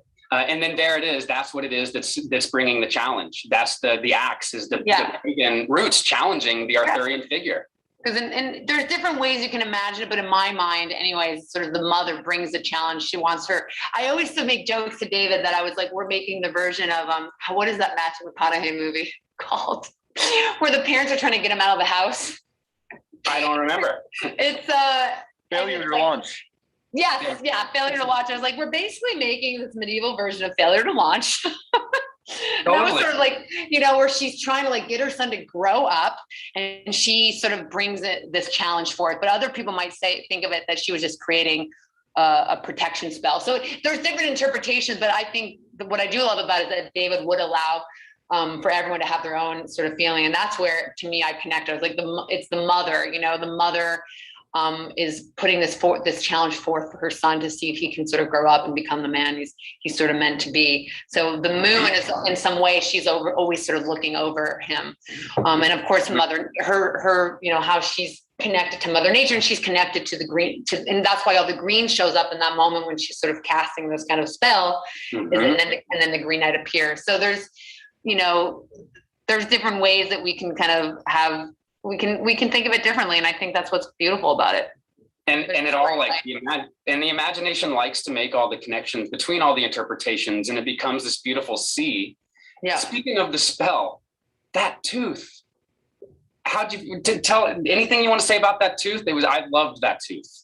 I spent a lot of time just thinking of different spells and looking at really trying to find old spells and different, meanings of what it could be. And that just sort of something I came upon that I liked and was presenting David with. And, I'm trying to remember if he asked for a tooth. It's just so hard to remember. He might have asked for a jaw, the jaw tooth. He asked, we talked about it's like she takes the tooth out of the jaw, right? That's what I'm trying to remember. Yeah, exactly. The symbol of the crescent moon. Yeah. Yes, exactly. Yeah. Okay, so there's a lot there, and I'm curious to hear what y'all thought. The moon, the mother, the tooth, and I know the mother's a big conversation. I just wanted to see where y'all want to jump in with what she was introducing. Yeah, Lance. Well, you know that traditionally Gawain is seen as a solar hero. And that's because his strength waxes until noon, and then it gradually begins to fade. And it's also associated with the annual cycles, the year-long cycles of the journey from Camelot to the Green Chapel. An old-fashioned Max Muller solar hero in the figure of Gawain. So I have a challenge for Mueller. I think he's wrong. And I think what he's wrong about is when you start to say there's a solar hero, I don't think it's about that. I think what it's about is that it's a projection of the soul on the cycle of the sun. It's the soul's story. And we're using the metaphors of the sun to tell that story. But that story can be projected on the story of the moon and on the story of the day. All it is a rising to the height, like you say, where Gawain is at his maximum at noon. And then the minimum, of course, so he's at his maximum at noon, and then of course this happens at the winter solstice. So there we see the solstice and the day line up. So it's not just a day journey, it's also a year journey. But also what I'm saying here is that there you see in the crescent axe that does the decapitation. I'm saying that what happens is you start to saturate the solstice stories with the new moon symbolism, because both are the nadir of the light cycle. And so both carry the projections of the of the soul's nadir on it. That's my take. That's my interpretation. And I know that Mueller's been out there, that's the standing interpretation. And I know that one's just mine. And no one has to agree.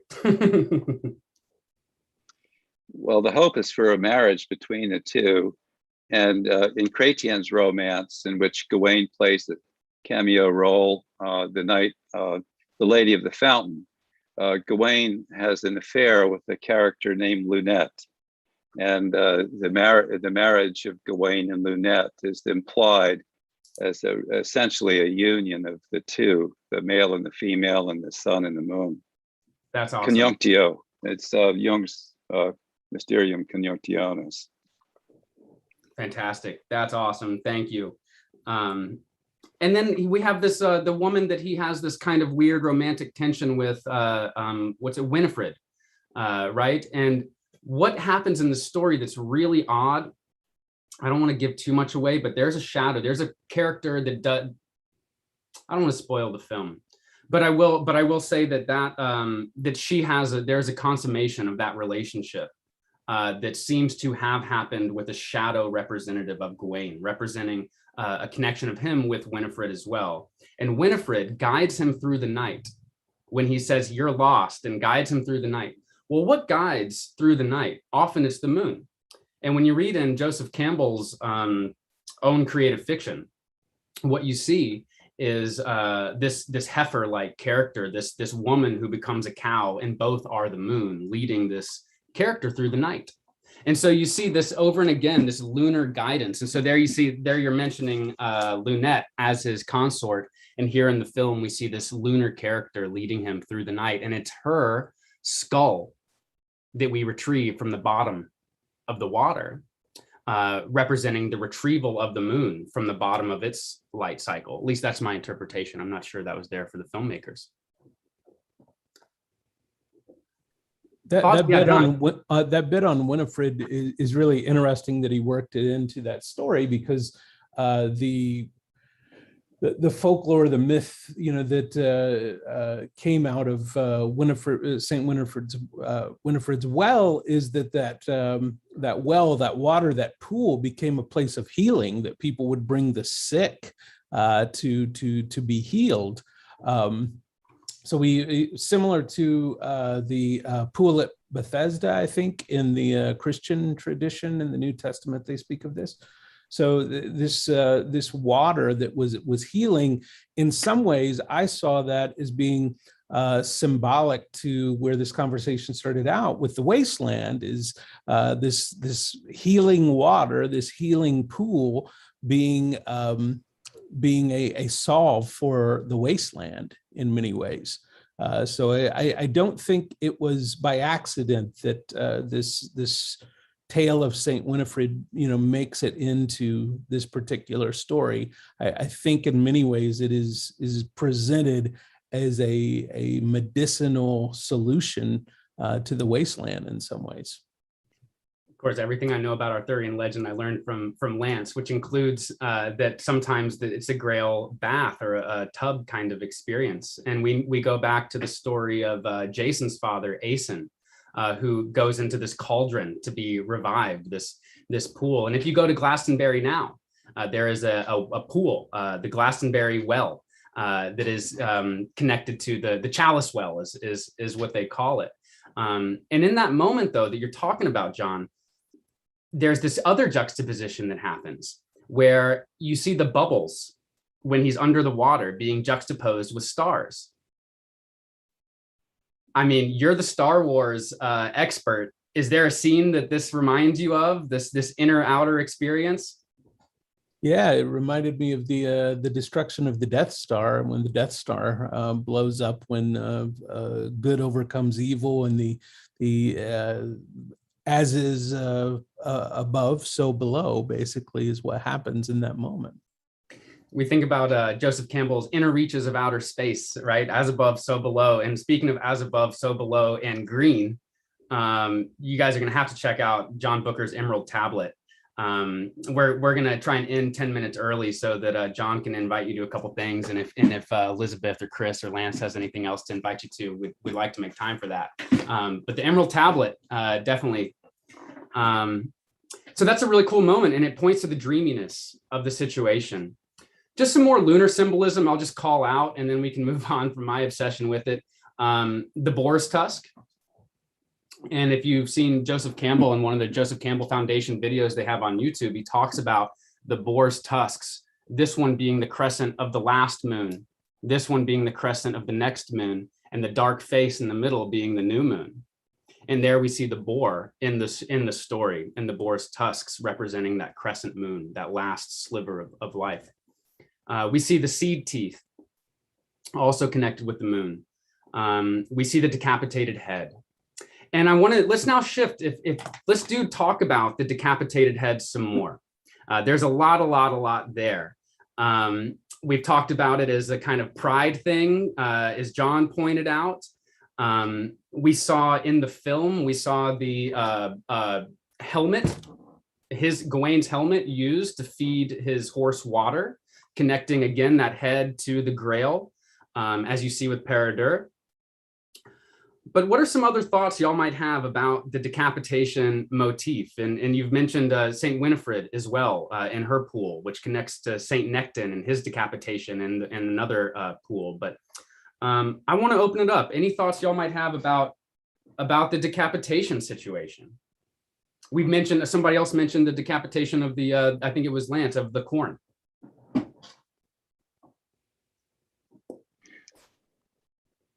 Well, it's another one of those polysemous symbols, isn't it?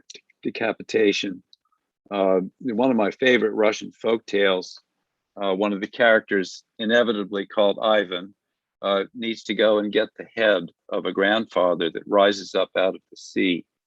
And it becomes pretty clear that the head is the decapitated head of the sun that bleeds over the western horizon when it sets into the underworld. And then when it returns, of course, there's the bloody red as well. So I hate to go back to the solar symbolism, but there it is in that little story, is wonderful Russian folk tales where connecting the sun to decapitation. Totally. Definitely. No, my take is that you're going to see, whether it's solar or lunar, you're going to see, and we've got the silver platter, of course, associated with decapitation as well. So I think you're going to see both, and the decapitation of the Minotaur with its horns being associated with the last sliver of moon going out.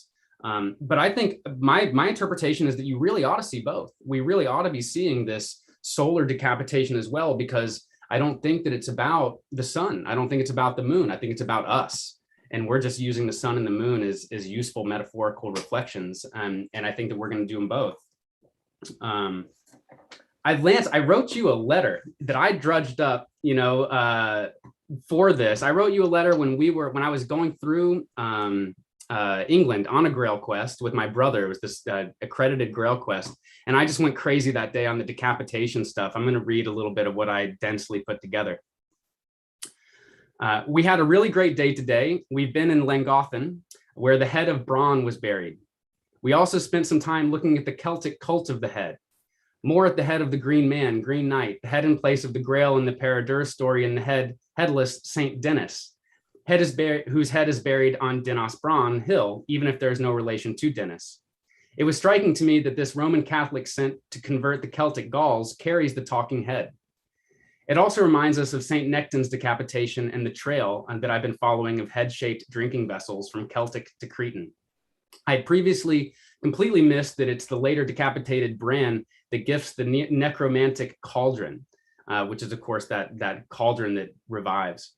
I'd also think about the fact that filled or empty, looking into the dish, chalice, or bowl, you will see a little more reflecting than your own head. Just some of my obsessions. I think that decapitation is a fascinating, fascinating motif.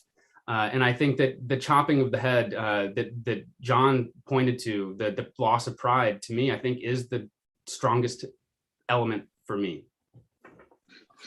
But other thoughts? It's a huge motif. There's one missed opportunity, I feel like, in the film that they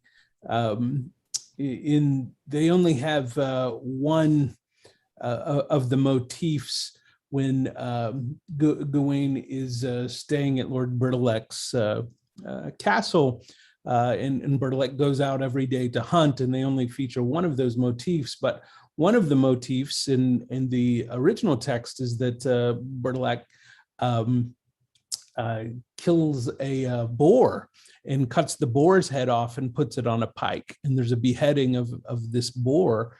And we don't get that in the film, but it certainly is a theme that continues to run throughout the text, even beyond what the film shows. And what holiday do we associate with the decapitated boar? Yuletide. And Yuletide is on the winter solstice, which is when Christmas was at this time. So Yuletide is beneath the surface of this whole story. I did not remember that about the decapitated boar's head. That's pretty huge. That's awesome.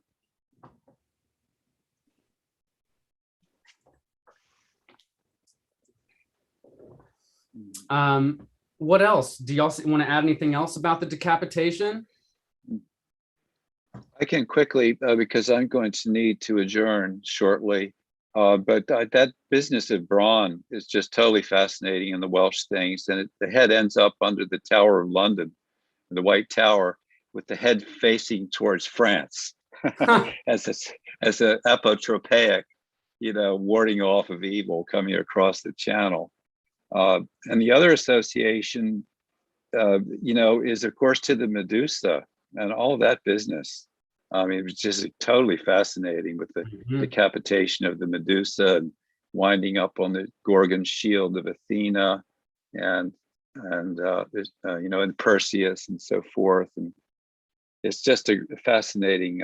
We could go on forever about it, but I just want to thank everybody. I am going to have to adjourn. It's been an exhausting couple of weeks at Pacifica, and I'm so happy to see some of my colleagues and friends here, and an old dissertation student, Selena, one of my first dissertations. It was such a good one on The Voice, and of course, John and Elizabeth, and some new friends, Voris and Chris and Zaman. I hope to see more of all of you. So thanks for this great evening. I'm going to leave my screen on, but I'm going to rest a little bit. Thank you. Well, then why don't we take that as an opportunity to jump into the final section of our conversation. Let's jump into the narrative phase. I think I've got one more clip from Jade. Can I jump in here for one of the other points before we go to that? Please. Yeah, and we were talking about Cyrus the Great. We know how he died. Of course, they chopped off his head, but the way it happened was that he went on a conquest of the north, which would be the northern part of Afghanistan. There, because they had a young king who was maybe 5 or 6 years old, but it was his mother who was running the country. And Cyrus thought that he could take advantage of it and conquer this whole land. And the woman, we were talking about the moon, the feminine, she sent him a warning and a note and said, leave us alone, we won't bother you, but don't come any close to our kingdom. Of course, Cyrus thought that, well, what does she know, or what can she do against me? The point is that when the two armies engaged, Cyrus was killed, and she took her head, cut it off, and dumped it in a bowl symbolically, and then sent that back to Persia to teach them a lesson, to tell them, like, look, this is what's going to happen. We did warn you to leave us alone. It wasn't our fault. You were the invaders, and so this is what you get. Which is a very interesting thing, and in some ways, due to these nationalistic fervors and things like that, they have created a whole other story, as though, like right now, there are two narratives for how Cyrus died. The one that says that he died in the north because the woman ruler, gave him a warning and all that. That one is often pushed aside. Instead, they have created a whole new tomb for him in Persia in the south, which was a place that until about maybe 70 or 80 years ago, it had a different name. It was called the Mausoleum of Mariam, or some other woman's name was there. It wasn't called the Tomb of Cyrus, but it has been renamed, kind of like a history making or history remaking.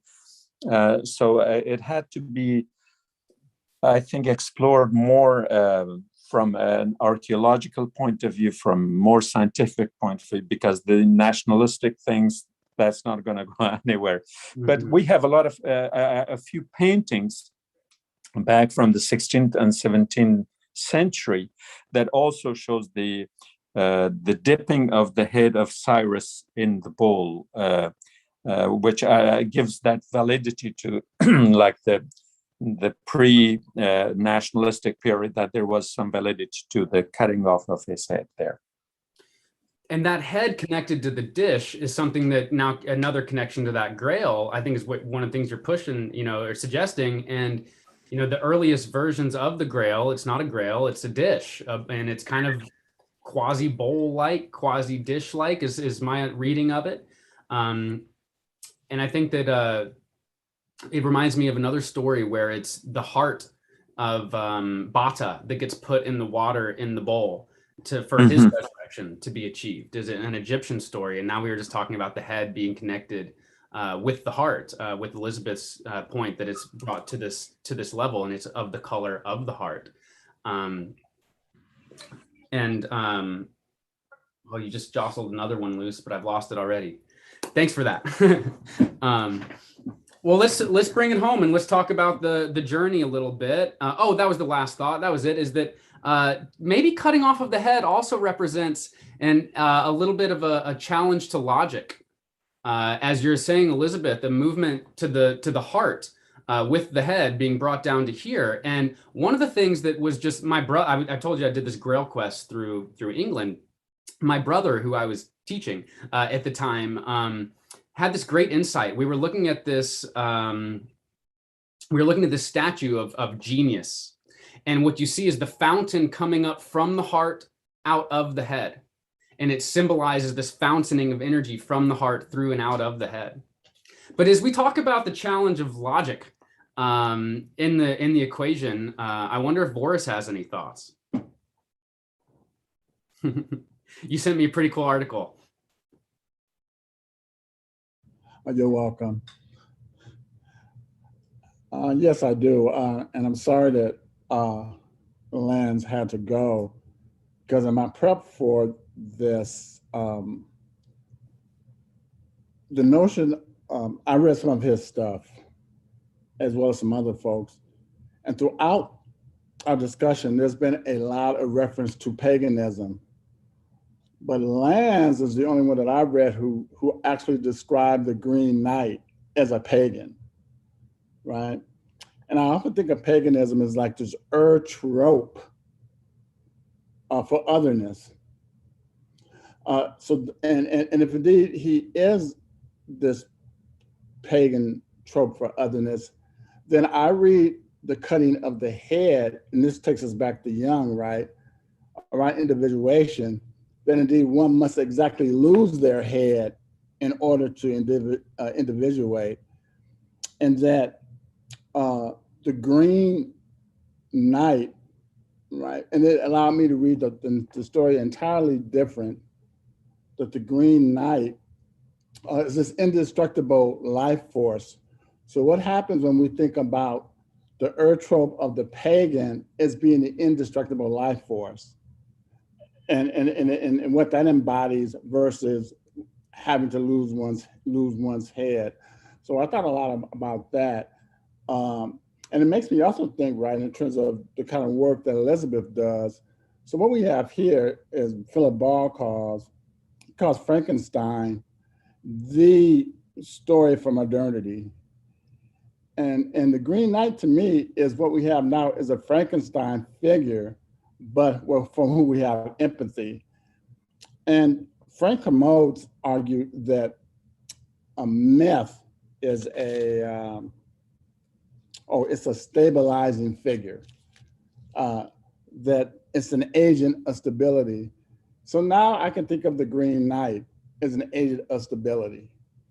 And what would it mean if we had this whole story told again, but like for Frankenstein, the interiority being focused on the Green Knight as much? And I'll stop there, but I want to say something else too that I think needs to be at least acknowledged, that there's been this whole discussion around the casting of Patel as Gawain. And what does that mean? And so in one way we could talk about this is a progressive move in terms of so-called non-traditional casting. But on the other hand, one of the reasons why he was cast is the fact of his Britishness. So for me, again, all of this goes back to it is necessary for as we all know, that in order for individuation to occur, then indeed one must lose one's head. And that's what I thought about. Oh, that's awesome. I think that's really great. And I think that actually brings us right into the next place that I think we should go with the narrative structure, because I think that is his core insight. I think that that's exactly what he has to learn to complete his arc. So let's hear her talk about it. We'll let her set it up, and then let's keep talking about exactly that. you see later on the cycle of when Oh, hold on. Gawain's in the forest and he's tied up, and it kind of goes through this sort of journey of like of the different, from summer to sort of winter, all the way back in the body. And he becomes like, he dies, basically comes.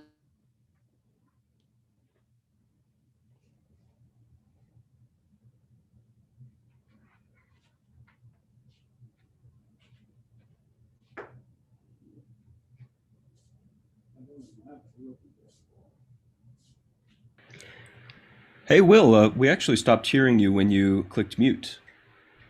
And the blindfold is a symbolic, well, what does the blindfold mean to you?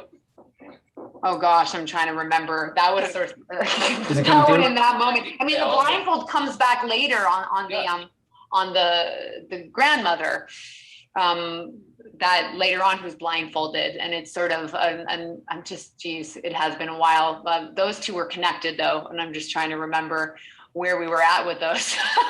Honestly, the connection of the blindfold was something I was trying to figure out too. What made sense to me is, on one level, crossing the threshold into the other world is the beginning of an initiation, and initiations often begin with blindfolding to disorient before reorienting. And so that was very appropriate. I actually often, when I'm teaching, I'm like, when you cross the threshold, it's like putting on blind. It's pretty cool. And with the old lady is this idea of sight, of what can be seen, or sort of is looking for Gawain to really for him to open his eyes in this challenge, in this moment in time. It's like he still hasn't quite figured it out. It's like this idea of like, you think you can see because you have eyes, but it doesn't mean that you can see it, that you're actually looking. So I think there is this questioning of sort of in this moment, when he leaves, he sees a skeleton with the blindfold, and he doesn't know what he's still a reluctant hero in this moment. He's like, I don't want to go. I have to go.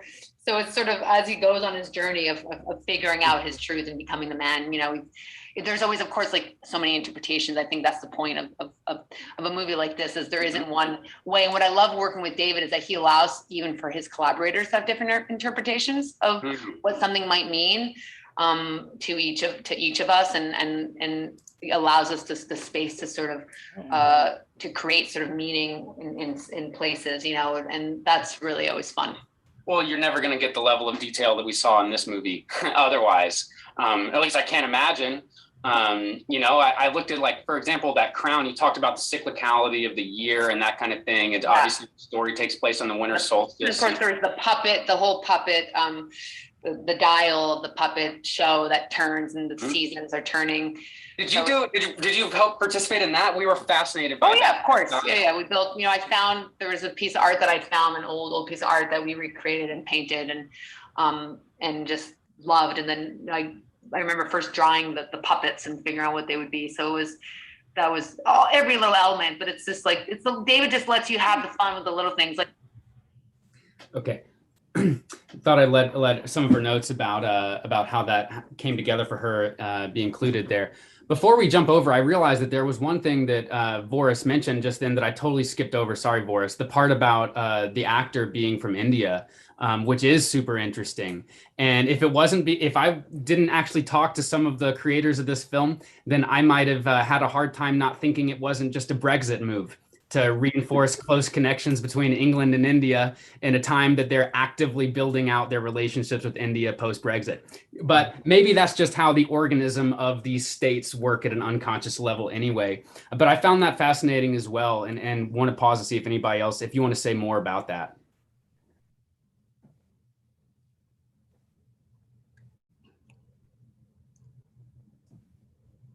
Well, I found him. Oh, you go ahead, Boris. No, you go ahead. Go ahead, Dana. I wouldn't want to say that they sabotaged him as a character who's playing an important role, but maybe the script did some of that to him. And by that, what I mean is, at the end of the film, when he comes back to the young woman that he impregnates at the end of the film, and then they have the baby and he abandons her and then marries royalty. I mean, that's a pretty shabby thing to do.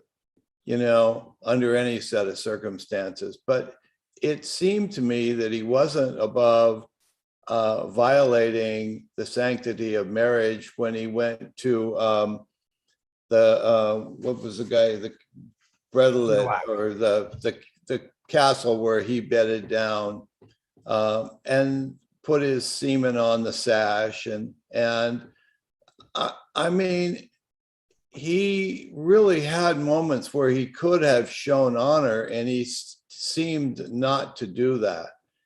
And at every moment when he seemed to be able to come up with a moment to have virtue, he walked away from it. And so I think that the character in the story is supposed to be virtuous, but I don't think he really delivers on it. And when you think about an Indian playing that particular role, I'm wondering whether he got thrown under the bus.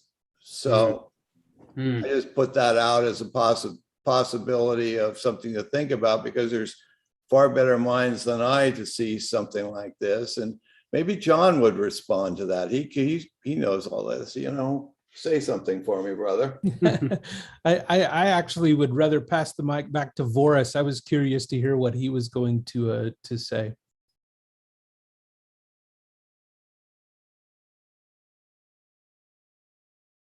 We got to get you unmuted, though.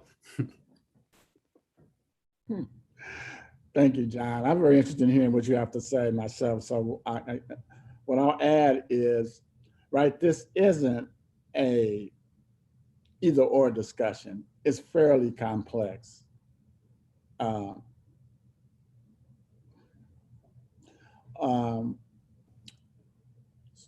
excuse the cliche, at the end of the day, I loved it. I love the casting. It really works for me. But if we're going to talk about paganism, and as a figure, oftentimes the Indian, right, the South Asian, the other, is seen as other. And what kind of work does, I mean, it does some productive work, but it also does some not as productive work, some less generative work, but that's okay, because as one of my colleagues, I'm forgetting her name right now, says, is that any cultural production worth reading will always have generative and ungenerative aspects to it. And a mature take on that is to not dismiss it for that, but to embrace it for those kind of ambiguities. I mean, what are you thinking, John? What I was thinking about was we focus our attention on Dev Patel. Obviously, he's the protagonist, he's this character, but I was equally curious about some of the other people of color in this story. The actress that plays Morgan Le Fay in particular. And maybe I can tie this back into the discussion actually that Will played the clip where the grandmother and the blindfold is brought up. In the original text, it is revealed, and again, I don't think I'm spoiling a 600-year-old story here, but in the original text, the Green Knight goes to chop off Gawain's head, and he stops, and Gawain kind of flinches, and then he decides to go through with it. And so instead of cutting off his head, he just nicks Gawain's neck. And then he explains to Gawain that the grandmother type character, the old woman that he met in the castle, was actually Morgan Le Fay. That was Morgan Le Fay, and that she had actually structured this whole journey. That she was the one responsible for all of this, and that she was the puppet master pulling the strings behind everything. And what Voris is saying about the pagan influence is really important here, especially because the Welsh version of this myth does draw so much from the pagan influence and the Druids. And this Morgan Le Fay character in the film is a very powerful witch that we see her performing rituals and spells and all sorts of pagan practice. And so there was a part of me that really, as far as we're talking about sort of the racial dynamics of the cast, I also was very pleased, and I don't know how many people caught it, that the person pulling the strings and the person who organized all this, if we pull from the original text, was a woman of color, that she was the one actually pulling everything together. So I think it's easy to focus on Dev Patel's character, and obviously Gawain is the protagonist, but I think we do so at a loss if we fail to bring in the woman of color that played Morgan Le Fay and her role in this larger narrative. Well said. I agree 100%. There seems to be a kind of unconscious alignment of, first of all, conscious and unconscious being like the world of the known world of Camelot, where things are logical and ordered and governed. And then this ungoverned world that's more dreamlike, right? But that conscious and unconscious then gets projected onto Christian and pagan, then gets projected onto masculine and feminine. And all of these alignments are reductive, of course, if we fall into them in a reductive way, but they're also informative, especially when we recognize that they were there originally in the stories. And so I think that, one thing that Voris often talks about is this other modality of consciousness, that is the post-logic consciousness, this more unconscious, and it often does for a culture that has a majority of whiteness. It's going to naturally other darkness. For majority Christianity, it's going to other paganism. For consciousness, it's going to other unconsciousness. And what do we need to do in these stories? We need to integrate what we've split off inside ourselves, which isn't just everything else we've othered. It's also a paradigm of thought, how we think. And to get there, Chris, we've talked a lot about transformational narrative, and you talk a lot about one of the most common recurring themes in a transformational narrative, and of course we see it here. Wonder if you'd want to point it out with us.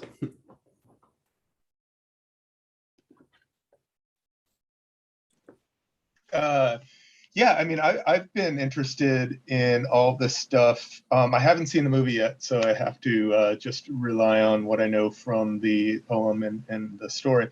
But I'm always interested in what these stories tell us in the hero's journey as the kind of greater mysteries, and how this helps us relate with ego death and connection to the kind of Atman or our higher self or the logos. And so, you have this journey that's, he's been put upon, and goes through these different challenges in order to get to a place where he has that transformation. Yeah, I mean, we can talk more specifically about it. I don't have any profound insights on how Gawain specifically relates with his ego death. It's been an education for me to listen to all of the panelists speak in such detail in reference for stuff. But yeah, I mean, I think that it's fascinating to see how you can chart out these stories as a kind of map of personal transformation and connection to spirit. And so, I look forward to seeing the film and see how they do that. I experienced the film as some real spiritual training, as Campbell would call it.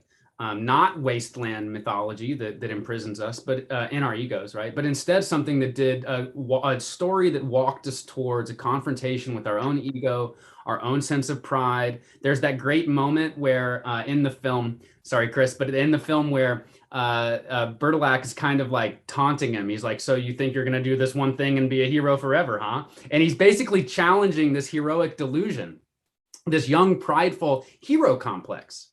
And one of the things that a lot of people miss is that the hero's journey is not an inflation of the hero complex. In Voris, in that article you sent me, it makes the same point that individuation is not an inflation of the individual. It's the exact opposite. It requires the death of the individual, the death of that isolated perspective. And it's the same with the hero's journey. To get to the end, you have to kill the hero complex. Yeah, You you have have to, to let you that have to, pride go. and you have to kill your understanding of yourself and who you were in order to grow to the new self and go through that ego death. Exactly. And Gawain thinks that he is a guy that's going to go for glory. And he's like all the other. See, the thing is, he's not leaving Camelot. He's leaving his juvenile perspective of Camelot. And in his juvenile perspective, it's all about honor and glory and greatness. But the problem, what the crisis finally becomes in this story is, how are you supposed to be great if you're dead? How are you supposed to get honor if you're dead? How do you get affirmation if you're dead? So the youthful attitude, the young man's dream of being a glorious hero. I mean, he's not trying to sacrifice himself to sacrifice himself. He wants glory. That's what he left for. And it's a paradox. It can't be achieved because he can't come back to it. And so, so instead he has to let go of that old version of himself. And I hope that, you know, for me, what I see is that when the Green Knight comes into Camelot, all the candles go out. And when he leaves Camelot, they all come back on. And this is that extinguishing. Well, what is the Buddhist word for extinguish? Nirvana. And what happens when we achieve nirvana? Enlightenment. So we extinguish to achieve enlightenment. So the light goes out so that it can come back on. The midnight, this is that moment of it going out so it can come back, right? So this is we project upon this our own ego. It has to go out entirely. And what is this called in Buddhism? Anatman. What does Odysseus call this when he confronts the guy? No self, no body, right? So this is that core recurring recognition that individual self has to go. That prideful, egoic center has got to go if we want to put ourselves in the service of something greater. And there's this, you know, well, I'll wait on that, but I'm sure many of you have your own amplifications around that and the wisdom of that and how that might relate to stories of our world and maybe psyche of today. You know, is that a valuable lesson to us now to recognize our own pride and to recognize that we might need to chop our own. Let our pride be chopped. I can't wait to hear what John is going to do with the Emerald Tablet on that.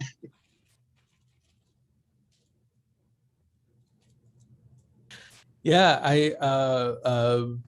Will, am I able to share my screen and show an image of that? I think so. Dana? I'm very honored to share with you. I've got a couple of projects that Will invited me to share, and I'm going to try and do that right now.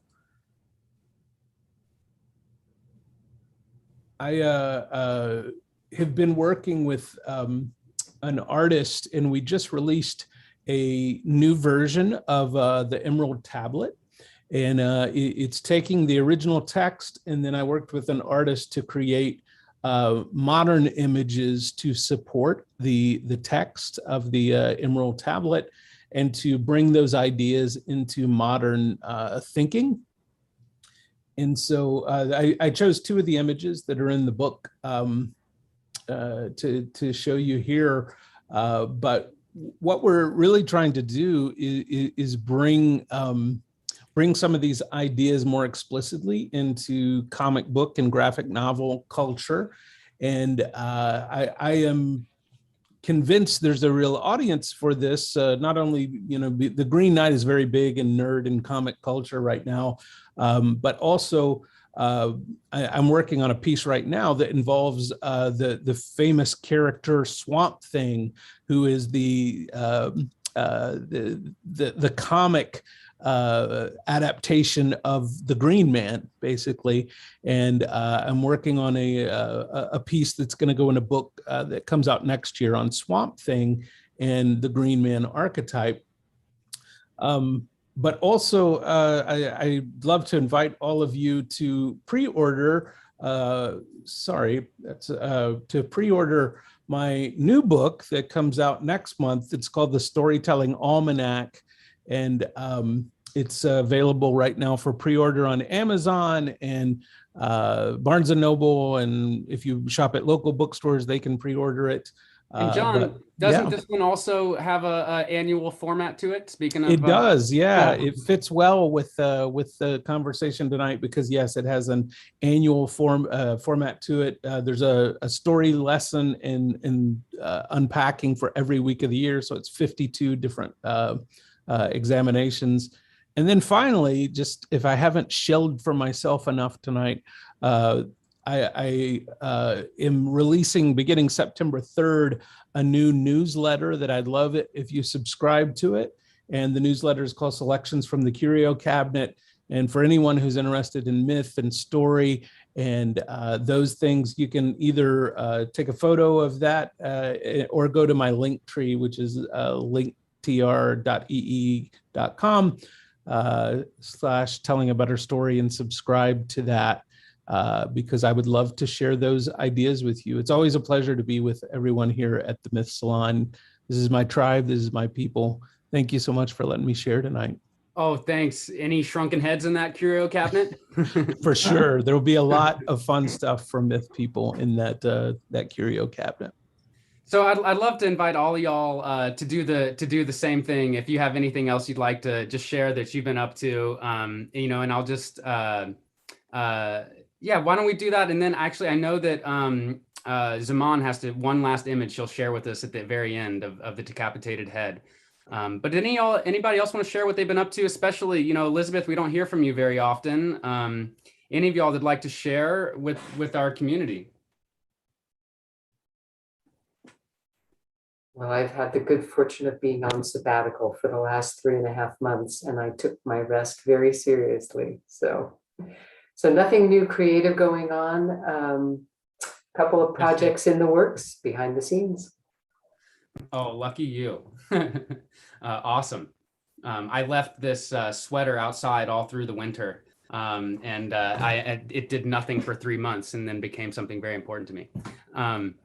So what else? Anybody else want to share anything that y'all been up to? Just want to always make that an option. Y'all contribute so much to this community, and I think it's totally wonderful if you want to share any of your individual work. Well, sorry, Dana. Go ahead, Chris, you go. I was just going to say, I'm really looking forward to sharing what we're working on together in the near future with this group. I think it's going to be really cool. But I'll leave it at that. So we don't, we get a little teaser in there. John, I was happy to see the Triskelion in your curio cabinet after watching billions of fan theory videos on Loki and seeing that in the background there in the He Who Remains castle. Oh, End of time. Can't help it. Loki is the dude who figures out how to take out Balder, isn't he? And Balder is the root word for baldric, and baldric is the word that they use for the sash. Oh, wow. Balder is the death and resurrection figure in that tradition, and is connected with mistletoe on Christmas. Yeah, that's what killed him, right? Yes, that's right. It's the mistletoe that got him for sure. And I don't know if it's connected to the holly that the Green Knight rides in with. I always want to make that connection, but I haven't found it to be sure. Yeah, Dana. All right. Well, so we had talked about the possibility early on about revitalizing, resurrecting the summer barbecues. It doesn't look like what's really appropriate for us to be doing that sort of congregating right now. However, I want to share with you that the Getty Villa is doing its summer play, which is Lysistrata. And if you've ever been to the summer theater with Getty, I mean, they are really cool. I mean, they're irreverent, they're outdoor in the amphitheater. I'm sure that they will take into account social distancing. We are going on September 18th, and it might be really fun to have a whole group of us. It's a Saturday night, a balmy Saturday night, sitting out there. We've ordered good weather. We'll include information about that in the next newsletter. We'll put it out, yeah.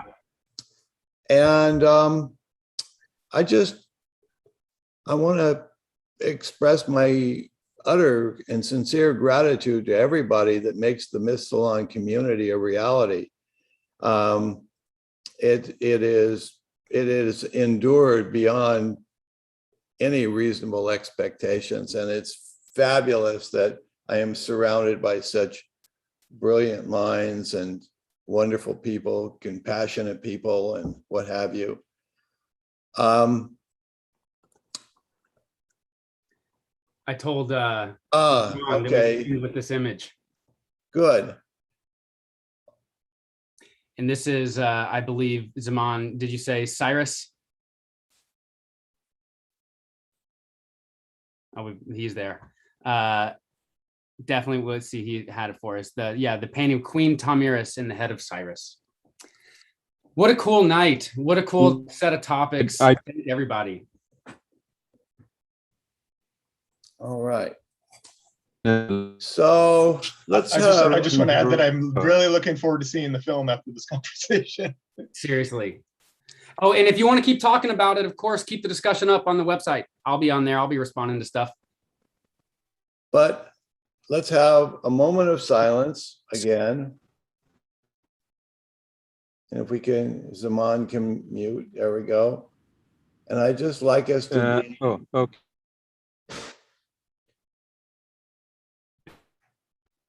If we can. We'll fix it. Fix it. It'll never show up. That moment never happened. All right. Quick moment of silence for all the difficulties and challenges that we are facing in our culture. All right, people.